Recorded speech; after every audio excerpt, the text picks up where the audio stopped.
Well, hello, and welcome to the Unmanned Aerial Systems, or UAS, Drone Application Certificate.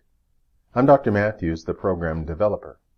I'm also an Associate Professor of Criminal Justice and the Program Coordinator for the Criminal Justice Administration Department at Park University. You can reach me by phone at area code 816-584-6509 or through either of the two emails that you see listed here. The purpose of this overview is to provide you some basic but important information regarding the UAS Drone Application Certificate, as well as to include what the course requirements are as they are listed here. To begin with, you may see or hear the terms UAS and sUAS used interchangeably. The S is for small. This is any UAS drone weighing less than 55 pounds. Generally speaking, the drones most students will have access to fall into this category. However, public safety and public service sectors do operate drones above 55 pounds. The first course students will complete is the UAS 107 Commercial Drone Pilot Certificate Preparations course. This course is designed to teach students the basic requirements for operating a drone safely and legally in the FAA national airspace. Students who already possess a valid Part 107 Remote Pilot Certificate or its FAA Part 61 Manned Aviation equivalent may substitute this course for a second approved elective. The goal of this course is to prepare the student to sit for and successfully pass the FAA's Remote Pilot Certification exam. Unlike other courses, this course does not require the student have access to or own a photo and video recorded enabled small UAS drone. In this course, students will learn what a sectional chart is and how they are interpreted and used in drone operations. Students will also learn about what the Federal Aviation Administration's National Airspace System is and where drones can legally operate and where they can't. And then finally, students will learn how to legally and safely conduct drone operations based on weather formations and cloud formations and those types of things. In this course, students are going to be provided with all the publications necessary for them to successfully complete the course, as well as to successfully pass the Part 107 Remote Pilot Certificate exam.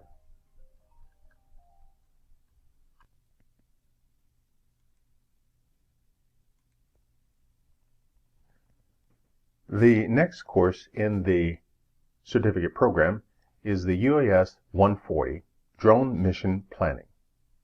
Now, this course teaches students the tactics, the techniques, and procedures needed to pre-plan and fly unmanned aerial systems drone missions, including how to create flight logs and pre- and post-mission planning reports, etc.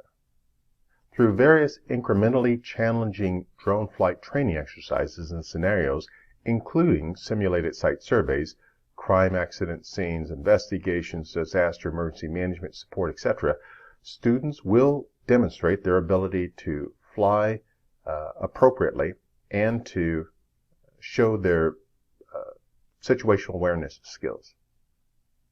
Now, the tactics, techniques, and procedures synthesize appropriate mitigation strategies against potential threats from ground, air, or meteorological resources. Students will also gain exposure to basic drone photography and videography, imaging processing, and techniques in order to best capture viable artifacts for the drone sorties. This course does require the student to have stable access to a small UAS drone that meets or exceeds the following requirements. The minimum drone requirements are that the UAS drone must be registered with the FAA prior to any flight operations. Now, this is a legal requirement and it's necessary in order to operate within the national airspace. Also, the UAS drone must include the following safety features: object avoidance, emergency return to home or RTH functions, as well as low battery or low power indicators. The UAS drone must also include the following operational features: a display screen, battery flight time in excess of 15 minutes, gimbal-enabled 12-megapixel cameras or higher, as well as the ability to capture photographs and record in at least 2K video or higher. The drone must also have a downloadable or transferable means of getting the media or the recordings off of the drone. The UAS drone must also be able to perform some level flight operations at less than 400 feet AGL or above ground level. The UAS must be able to take off and land on solid grass or solid surfaces, and safe operations be performed throughout the sortie. And then finally, the UAS drone must have a means of recording the flight telemetry. The flight telemetry is necessary to validate the remote pilot in command or PIC flight operations and progress. The third course is photography and videography. Now, this course provides training and hands-on exercises to exercise and address shooting and editing advanced level photography as well as video editing from a UAS drone's unique and challenging aerial perspective.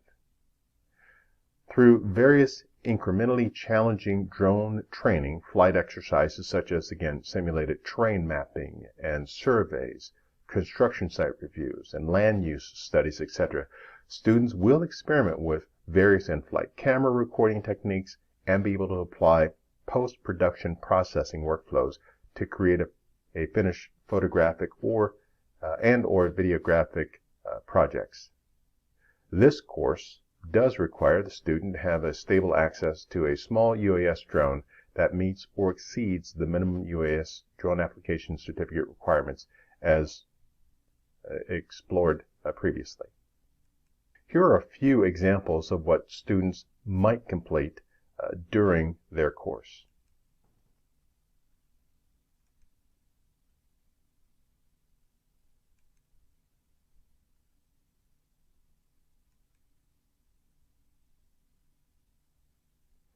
Very briefly, some examples of the elective courses that are also available or may be available to the student would include courses like criminal justice.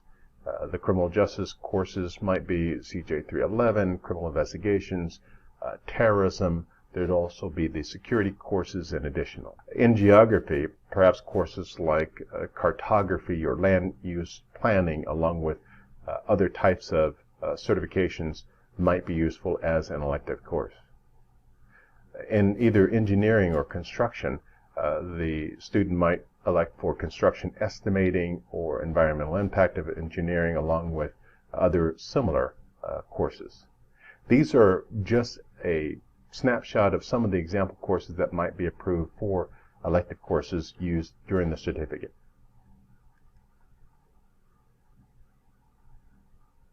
That concludes the UAS drone applications overview.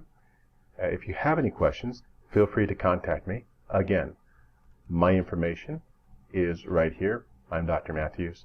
I appreciate your time and attention, and I hope that you have a great class.